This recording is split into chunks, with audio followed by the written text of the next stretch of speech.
네, 안녕하십니까. 오늘 여러분들과 만났고 그 뒷부분에 대해서 여러분들과 계속 진행할 수 있도록 교육을 강의를 만들고자 합니다. 앞에서까지 해가지고 여러분들과 그 표준 편차, 분산 이런 것들에 대해서 여러분들과 얘기를 좀 했어요. 그래서 조금 통계 기반에 대해서도 우리 데이터 분석을 위한 이야기가 여러분들과 이제 말이 조금씩 통한다고 저는 생각하고 있습니다. 여러분들이 이해하실 수 있다라고 판단하고 있고요.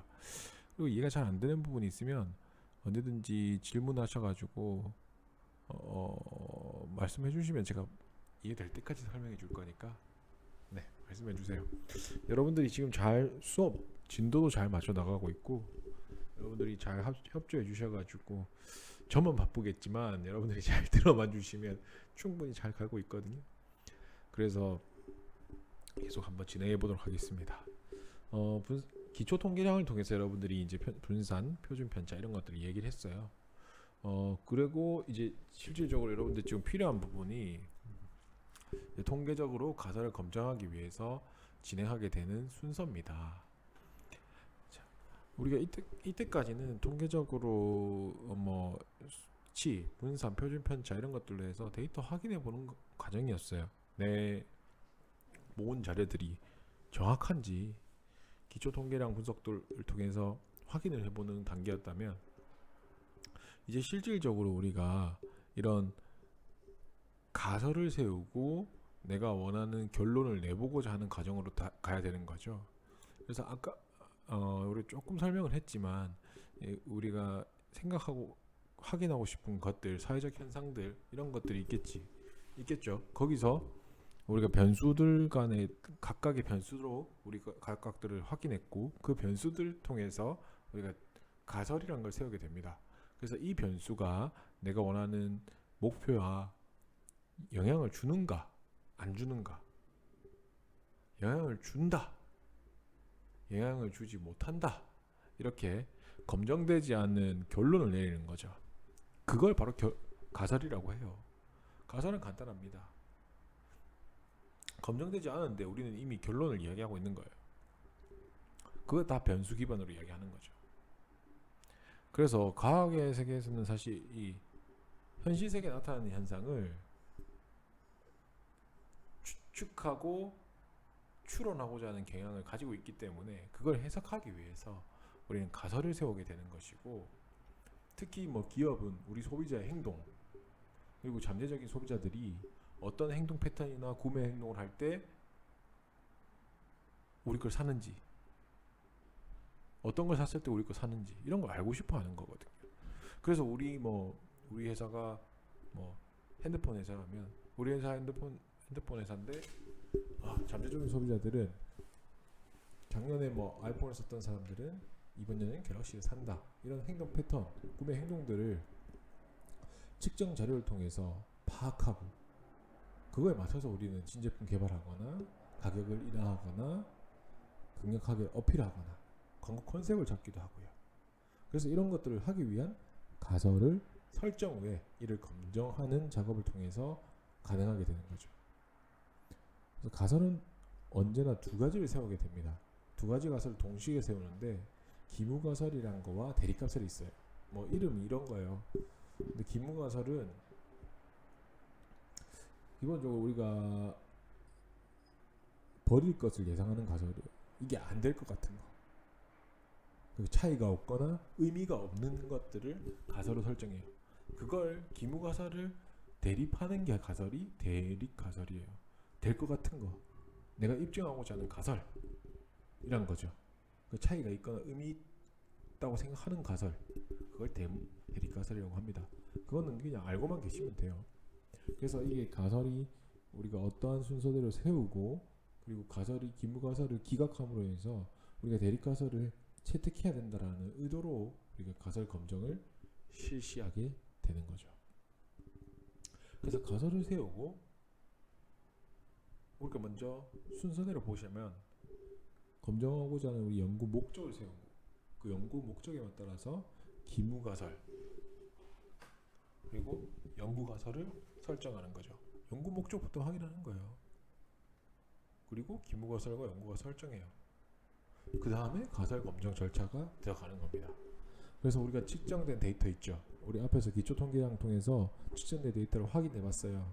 그래서 데이터를 통해서 확인하고 이 가설을 검증하는 절차를 가지게 됩니다.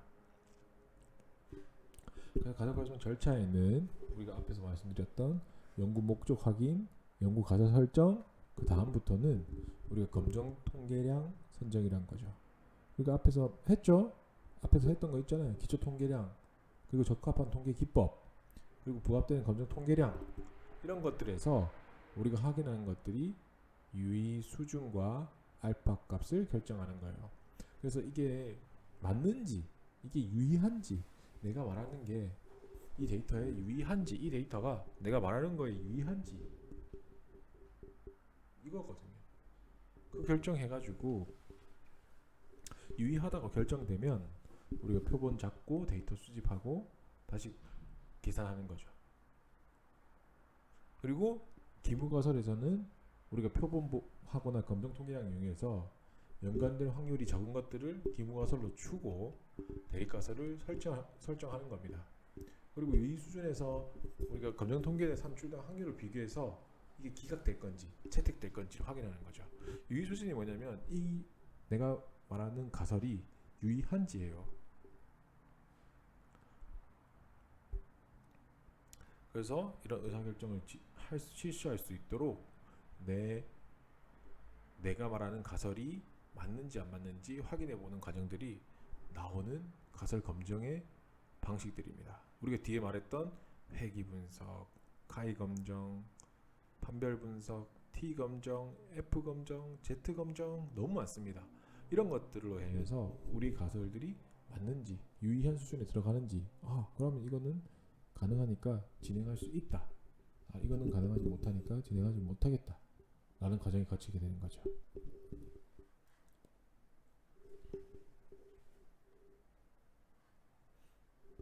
그래서 여러분들 이 가설 검정 절차 확인 한번 해보시고요. 그래서 가설 검정 유형에는 저희가 뒤에 다시 한번 할 거지만 T 검정, F 검정, 카이 검정 너무나 많습니다. 이 검정들이 의미하는 바가 뭔지 한번 같이 살펴보도록 합시다. 이 통계학적에서 사실 가설 검정은 너무나 많아요.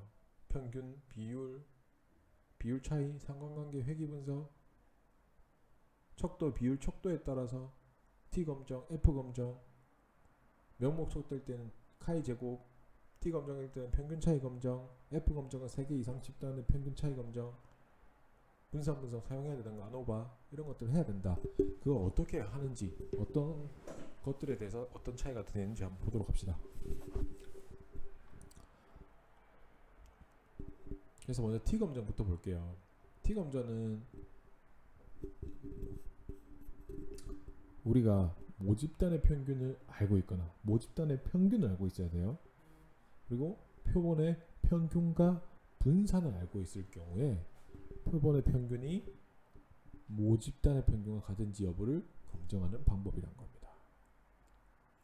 자, 뭐가 다른 거예요? 모집단의 평균, 표본의 평균 분산. 그래서 표본의 평균이 모집단의 평균과 같은지 확인해 보는 거죠. T 검정. 그래서 T 검정은 두 집단 간의 평균 차이의 여부 검증하는 겁니다. 언제 쓰냐? 비율 척도, 등간 척도 할 때 데이터 검증해 보는 거죠. 그래서 자, 보세요. 우리가 예를 들어 보면 이런 거죠. 두 회사의 가전 제품 간의 선호도 차이를 확인해 보는 겁니다. A 밥솥, 쿠쿠 밥솥이 있고 쿠첸 밥솥이 있어요. 그럼 그 선호도를 확인해 보는 겁니다. 우리가. 그럼 선호도를 확인하기 위해서 이 쿠쿠 밥솥의 선호도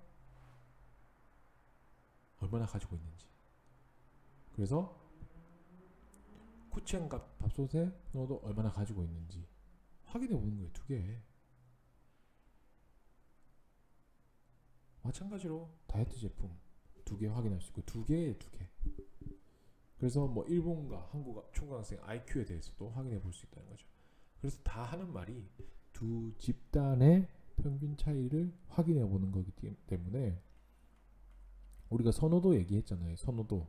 우리가 쿠첸을 얼마나 선호하는가. 1, 2, 3, 4, 5 해서 4를 좋아한다. 쿠쿠를 얼마나 좋아하는가? 이를 좋아한다. 자, 그건 어떤 쪽 되겠어요?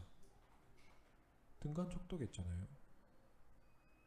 등간 척도니까 T 검정을 하게 되는 겁니다. 왜? T 검정은 두 집단의 평균 차이를 있는지 없는지를 검증하는 거니까. 그래서 선호도 차이가 있는지 없는지를 확인해 볼 수 있는 거예요. 그래서 T 검정을 쓴다는 거죠. 그게 비율 척도, 등간 척도에서 데이터 검정 시에 T 검정이 자주 사용된다는 겁니다. T 검정은 우리 책 보시면 단일 표본 T 검정, 뭐 기준치 T 많습니다. 독립 표본 T 검정 여러 가지가 많지만 이건 다 보실 필요 없이 여러분들이 나중에 보셔야 될 값은 몇 가지 없어요. 한번 나중에 연습해보면 좋겠지만 시간이 있으면 연습할 시간이 없다 하더라도 우리가 같이 볼 수 있도록 하겠습니다. 그 T 검정에 보시면 뭐 예제가 많아요. 그 여러 가지 예제가 많고 T 검정이 어떤 걸 보는지 여기 있죠. 기강력 결정 단계. 그래서 사실 이 값이 뭐였냐면 한국 철강 공장에서 철 제품의 평균 강도 있죠. 철강 공장에서는 철을 뽑아내잖아요. 그래서 기존의 생산 방법의 철 강도랑 새로운 생산 방법의 철 강도가 차이가 있는지 없는지를 찾아보기 위해서 우리가 T 검정을 돌린 겁니다. 그래서 T 검정을 하기 위해서 우리가 가설을 설정했어요. 사실 이 단계가 우리 책에 자세히 나와 있는데 T 검정 그 책에 보시면 176페이지 보시면 그 15년 한 달간 철강 강도에 대해서 확인을 했고 강도는 이 정도 나왔다. 가설 설정을 하는 게 뭐 강도는 10일 것이다, 10이가 안 될 것이다. 그래서 T 검정 설정해 보니까 그 신뢰 수준 95%, 자유도 15 해당하는 값 T 값이 2.13입니다. 이거는 여러분들이 책에 나와 있어요. 그래서 2.13인지만 확인해 보시고 그 2.13보다 큰지 작은지만 확인해 보면 되는 거예요. 그래서 이 단계가 기강력 결정 단계라고 부르는데 이게 기각될지 아닐지를 확인한 거죠. 그래서 2.13이 우리가 기준으로 잡는 값이고 그리고 통계 패키지에 T 검정 해보니까 22.031이 나오는 거예요. 그래서 이게 관계가 있는지 확인해 보는 거죠. 기존에 우리가 기준값은 2.131이에요. 근데 나온 T 값은 얼마다? 22.031이다. 그러면 대립가설이 채택되었다는 거죠. 무슨 말이냐? 평균 기무가설은 12일 것이다. 같을 것이다. 대립가설은 같지 않을 것이다 라고 했거든요. 그래서 제품의 평균 차이 강도는 차이가 있다라는 거예요. 유의도 안에 들어갔기 때문에. 그래서 여기 그림 보시면 2.131이란 값 안에 들어가면 차이가 없다. 요 밖으로 나가면 차이가 있다. 이 말이거든요. 이렇게 검정을 하는 거예요. 이 검정은 생각보다 간단합니다. 이 값들은 다 나와 있고요. 여러분들이 확인만 하실 수 있으면 돼요. T 검정에 대한 값들은 다 나와 있어요. 이거 외에도 T 검정 방법은 그 컴퓨터를 통해서도 진행할 수 있는데 여러분이 T 검정 딱 돌리면 이렇게 값이 나와요. 그래서 F 값, 유의항률, T 검정, 자유도, 유의항률 이렇게 됩니다. 그래서 이 두 집단 분산이 동질성을 가지고 있는가부터 보는 거거든요. 이게 레베노의 등분산 검정 F 검정인데 이게 0.936이잖아요. 그래서 936이면 신뢰 수준 95% 된다. 이건 뭐 여러분들 지금 어려우니까 그냥 그렇게 제가 해석만 할게요. 그래서 F 검정에서는 OK가 됐어요. 그리고 유효확률 0.340이라서 기준치가 앞에서 봤을 때 0.05였다 보니까 그 분수산이 같을 거라는 가정에 문제가 없기 때문에 등분산 가정이 지지됩니다. 그래서 이 나온 값들 T 검정을 볼 수가 있다는 거죠. 왜냐하면 이 먼저 앞에 나온 값들이 이걸로 인해서 맞는지 안 맞는지 보는 거예요.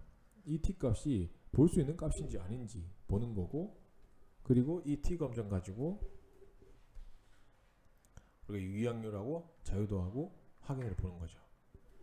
그래서 어떻게 되냐면 여기서 볼 값은 3.601 우리가 등분산 검정을 본다고 했기 때문에 등분산을 가정하는 장면 이걸로 가시면 돼요. 3.061 601 요거 여기 됐기 때문에 여기 될 것이고 요거 기준으로 보면 돼요. 그래서 기강력이 되는지 대립값이 되는지 확인해 보면 된단 말이에요.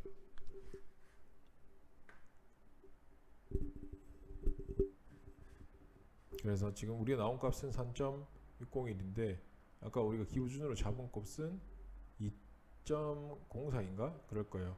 그래서 그거 값보다 작기 때문에 또 대립가설 수락력에 들어가서 대립가설 수락력에 들어가서 대립가설이 선택된다. 이거 볼 줄 알면 돼요. 이건 많이 보시면 충분히 지금은 잘 이해 안 되실 수도 있어요. 근데 이 값은 충분히 여러분들이 하실 수 있습니다. 그래서 나중에 한번 연습해 보시고 T 검정이 뭘 본다라는 것만 아시면 돼요. 그래서 여러 가지 예시가 있는데 요거까지 여러분들이 아실 필요는 없다라고 저는 말씀드릴 수 있습니다. 그래서 T 검정이 뭘 본다? 두 집단 간의 평균 차이 여부 검정한다. 그래서 어떤 척도를 보게 된다? 비율 척도나 등간 척도 데이터를 검정하게 될 것이다 라는 겁니다. 제가 그냥 쭉 설명만 드리겠습니다. 그리고 나온 게 F 검정이죠. F 검정은 뭐다? 다른 거와 다른 거, T 검정과 다른 거는 3개 이상의 집단에 대해서 평균을 비교한다는 겁니다. 그래서 한 개 이상의 집단 간의 차이가 있는지 없는지 검정하는 거예요. 아까보다 하나 더 늘어난 거예요. 기준에 잡는 데이터들이 아까는 2개 비교했다면 3개 비교하는데 이 3개 비교가 3개 간의 차이가 있는지, 그래서 서울, 대전, 인천, 부산 지역의 주민 평균 소득 차이가 있는지 없는지 보는 거예요. 아까는 국고 쿠첸이었다면 국고 쿠첸, 뭐 대우 이 3가지까지 다 보는 거예요. 그래서 F 검정은 3개 보는 건데 이런 값들을 보려면 뭘 봐야 되겠어요? 무슨 척도를 봐야겠어요? 비율 척도, 등간 척도라는 거죠. 아까 값은 똑같으니까 마찬가지란 겁니다. F 검정도. 그래서 F 검정은 뭐 예전부터 엄청 많이 했었어요. F 검정은 T 검정, F 검정은 원래 많이 나오는 것이고요. 그래서 F 검정은 우리 뭐 책에는 ABCD 식품에 대한 3차례 콜레스테롤 함유량 측정 결과 나왔는데 얘네들이 무슨 말이겠어요? 콜레스테롤 함유량 차이가 있다고 말할 수 있냐? 아니면 없냐? 이 말인 거예요. 근데 아까는 AB만 봤는데 이번에는 ABCD까지 본다는 거죠. 3개죠, 3개. 그래서 3개 값을 비교해 보는 거예요. 그래서 이렇게 프로그램을 돌리면 결과치가 바로 나오게 되고요. 어떻게 보는지 한번 봅시다. 이론 배치 분산 분석표라고 이 T 값을 구하는 값을 분산 분석으로 보는 거예요. 이거 이름은 그냥 이론 배치 분산 분석이라고 결과표가 나오게 되는 거고, 여기서 보시면 우리가 봐야 될 건 우리가 F 검정이기 때문에 F 값 그리고 유의 수준만 보시면 됩니다. 지금 여러분들이 뭐 많이 아실 필요도 없어요. 그래서 F 값과 유의 수준만 보면 되는데 그 F 값과 유의 수준을 어떻게 보는지 보도록 합시다. 그래서 아까처럼 뭐 차이는 없습니다. 우리가 F 값이 2.25가 나왔단 말이죠. F 값이 2.25가 나왔고 그 F 값의 기준치로 설정한 게 앞에서 이미 기준치로 설정된 값이 4.07이 있었기 때문에 여기서 요 기준치의 안에 들어왔어요. 대립가설과 기물가설. 그래서 우리도 이 보는 방식은 거의 같습니다. 값이 똑같이 나오기 때문에. 그래서 아까 우리가 뭐 봤습니까? T값 봤잖아요. T값을 이건 F로 보는 거예요. 그래서 요거 이런 식으로 이번은 기무가설이 설정됐다는 거죠. 마찬가지로 T값과 F값은 거의 차이가 없습니다. 그래서 아노바 분산 분석이라고도 하고 이렇게 볼 수 있다라고 여러분들이 판단하시면 돼요. 세 번째로 많이 하는 건 카이스퀘어 검정입니다. 이 T 검정과 F 검정은 조금 달라요. 얘네는. 왜냐면 가감이나 승제, 뭔 말이냐면 여러분들 계산이 불가능한 비연속 변수 간의 통계적 관련성을 보는 거기 때문이죠. 그래서 우리가 어떤 경우까지 있냐면 연속형 변수 있죠.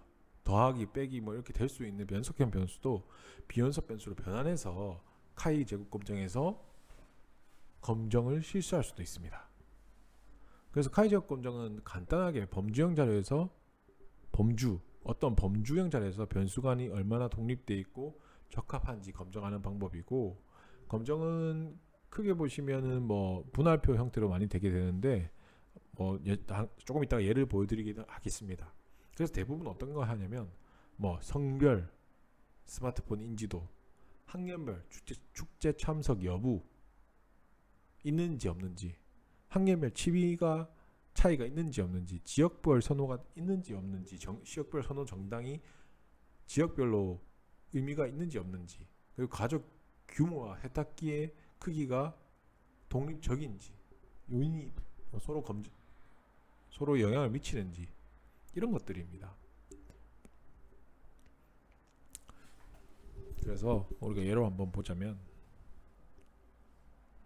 여러분들 이걸 직접적으로 계산할 일은 없으니까 한번 어떤 값이 나왔을 때 어떻게 되는지만 같이 보자는 거죠. 자, 대한통신사 스마트폰이 있어요. 우리 예를 같이 보자는 거죠. 대한통신사 스마트폰이 있는데 이 신제품에 대한 인지율 표본 조사를 했어요. 그래서 신제품 알고 있냐? 내가 새로운 스마트폰이 있는데 신제품에 대해서 알고 있냐? 모르냐에 대해서 남자와 여자, 모른다, 안다, 요 차이로 된 거죠.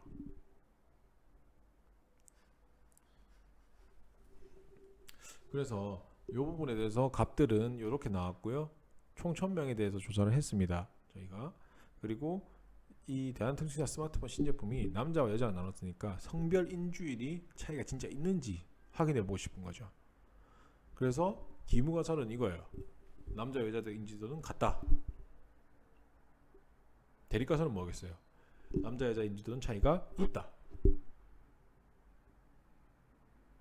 그래서 카이 제곱 검정에서 우리가 계산하는 식은 간단하거든요. 그 기준값을 설정 먼저 해야 되는데, 이 기준값을 설정하기 위해서 수식이 있고 신뢰도 95% 자유도에 해당하는 자유도 얼마에 해당하는 카이 제곱의 기준값은 나와 있어요. 그게 바로 3.84거든요. 우리가 신뢰 수준 80%, 95%에 따라서 이 값들이 달라지기 때문에 우린 95% 거의 100번 말하면 95번 맞다 신뢰할 수 있다는 거예요. 0.05% 틀린다, 0.05 틀린다, 5% 틀린다 이 말이죠. 그리고 카이 제곱값 해볼 거예요. 카이 제곱값은 여러분들 이 값 그대로 넣으면 나와요. 1.14 나옵니다. 그래서 여러분들이 값을 확인해 보면 됩니다. 그래서 카이 제곱 기준치 1.14고 우리가 이 스마트폰에 대해서 나온 값, 그리고 x 제곱의 카이 제곱의 기준값은 3.84예요. 그래서 여기 있어요. 그러면 어디로 간다? 기무가설로 설정이 된다는 거죠. 그래서 대한통신사 스마트폰의 남자와 여자 인지도 차이는 없다 라고 말할 수 있는 겁니다. 이런 수치들이 여러분들이 넣으면 되고, 사실 여러 가지 예시들이 많습니다. 통계학 차이가 있는지 없는지. 그래서 카이 제곱 검정은 뭐다? 그거만 아시면 돼요. 카이 제곱 검정은 범주 간의 적합성이 있는지 없는지 보는 거죠. 그래서 지금 우리가 구해본 결과 남녀 간의 차이는, 스마트폰 인지율 차이는 없다라는 기무가설이 선택된 겁니다. 이렇게 보는 거예요. 이거는 여러분들 충분히 하실 수 있습니다. 어려워 보이지만 몇 번만 보면 충분히 이해하실 수 있어요. 우리 책에도 잘 나와 있고요. 그래서 x 제곱 세제곱 이런 거 다 할 수 있고요. 카이 제곱은 그 정도만 보셔도 충분히 이해하실 수 있습니다. 그래서 기본적인 검정, T 검정, F 검정, 카이 제곱이 어떠한 척도에 따라 확인이 되는지, 그래서 뭐 유의확률 보고 F 검정 값 보고 그게 맞으면 그거보다 작게 들어가 있으면 그거보다 작게 들어가 있으면 기문과설이 채택되고 대입과설이 채택되고 요거만 방향성만 보면 돼요.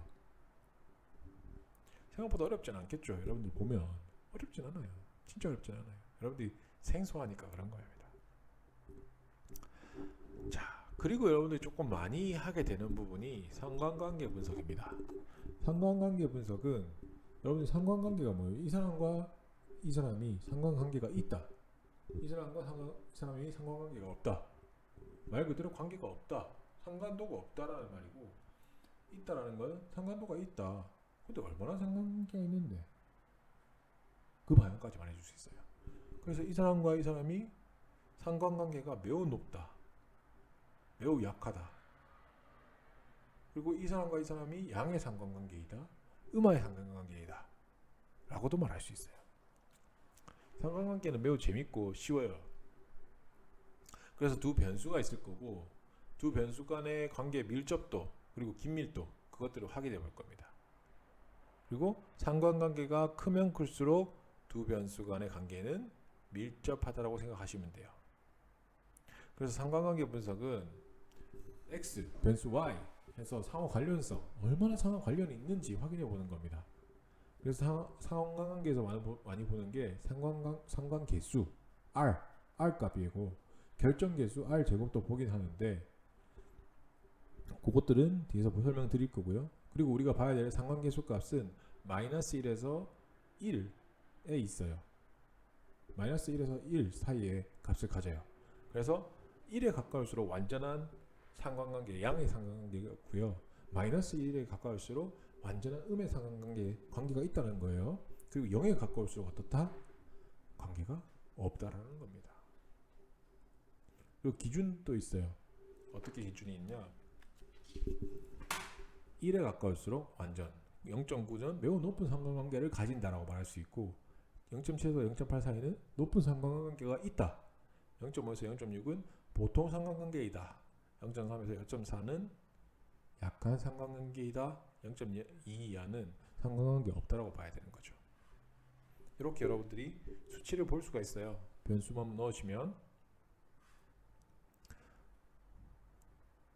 그리고 선형 관계를 나타내는 또 하나의 척도인 결정계수, 방금 R 값이잖아요. R 값이 여러분들이 봤던 상관계수 값이고요. 결정계수 R 제곱의 값도 필요하다고 했어요. 제가 선형관계를 표현할 수 있는 게 R 제곱값인데요. 이게 뭐냐면 직선화 시키는 거예요. 그래서 R 제곱을 한다면, 원래는 우리가 마이너스 1에서 1 사이의 값을 가진다고 했잖아요. R 값이. 근데 제곱을 했어. 그러면 음값을 가지나요? 안 가지나요? 안 가지죠. 다 제곱화가 되기 때문에 양값이 된단 말이에요. 맞잖아요? 그래서 그 선에 맞춰서 일직선이 서는지 안 서는지를 보는 겁니다.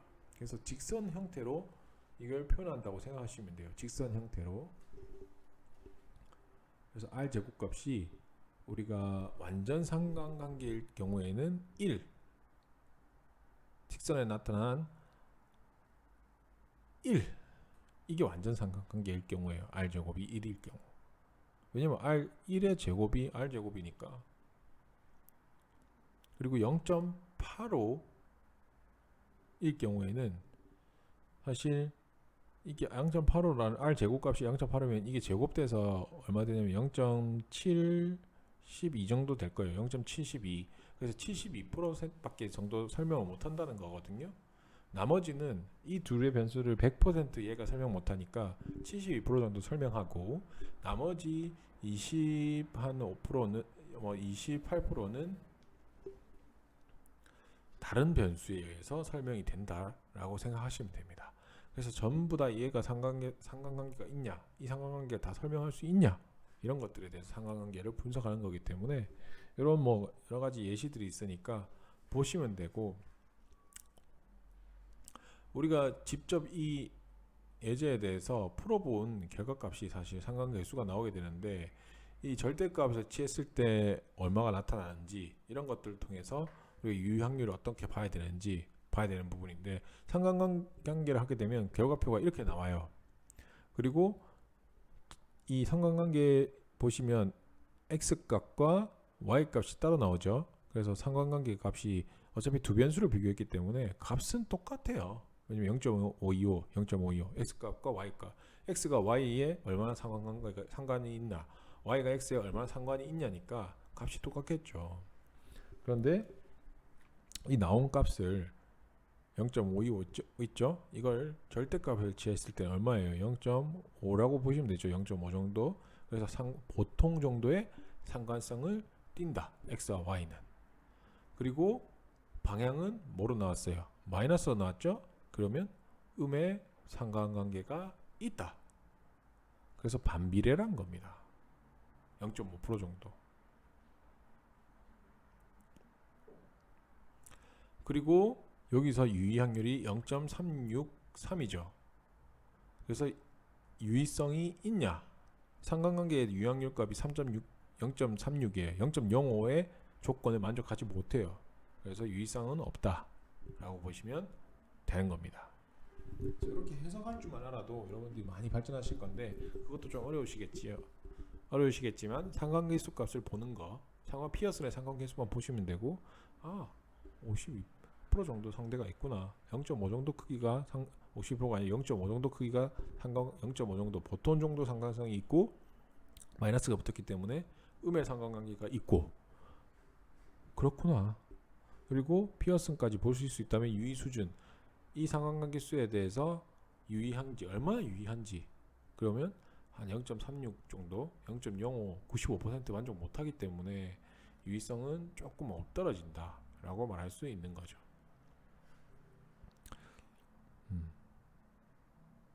상관관계 수는 재밌습니다. 요인 분석도 마찬가지예요. 요인 분석은 여러분들이 이 자료와의 감축, 요약, 그래서 실제로 여러분들이 존재하는 어떤 사회현상이 있을 거잖아요. 그리고 이 사회현상이 있는데 그 사회현상이 일어나는 여러 가지 다양한 변수가 있을 겁니다. 그리고 다양한 변수가 있는데 이게 진짜 측정할 수 없는 일련의 개념들일 수도 있고요. 그게 요인을 확인하기 위해서 하는 분석 방법이에요. 자, 한번 봅시다. 어떤 것들이 되는지.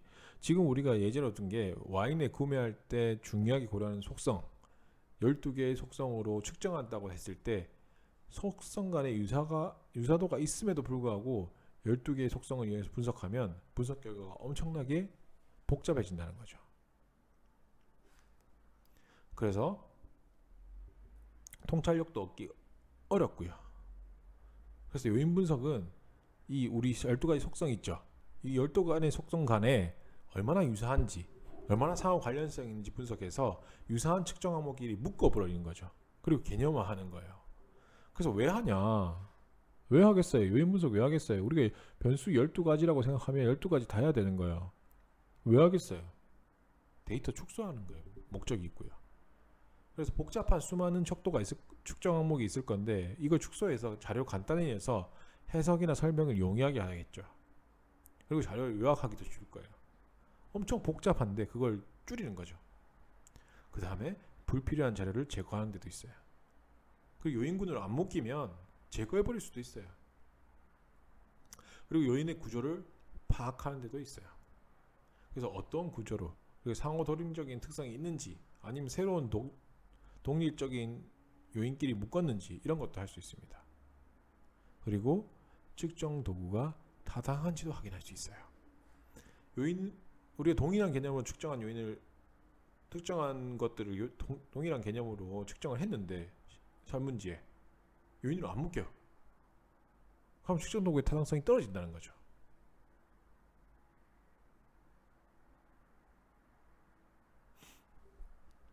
그리고 다중 공산성, 이걸 해결할 때도 있는데, 그러니까 다중 공산성이란 건 뭐냐면 이것들이 변수가 묶일 때 상관계수가 너무 높은 거야. 그러면 같은 항목이라고 거의 보면 되거든요. 그래서 그것들을 해결할 때도 목적이 있다는 거죠. 그래서 상관관계 이 요인 분석은 여러분들이 특히 변수를 요약할 때 많이 무조건 사용하십니다. 변수가 우리가 처음에는 한 20개 가지고 시작하거든요. 뭐 20개는 뭐예요? 더 많이 하죠. 그것들을 이제 묶어서 상관관계 있는 거 묶어버리고 요인 점수 같은 거 묶어버리기 때문에 이렇게 매우 여러분들이 많이 사용하실 거라는 거죠. 그래서 여러 가지 방법들과 어떻게 하는지, 어떤 순서로 하는지 우리 책에 잘 나와 있고요.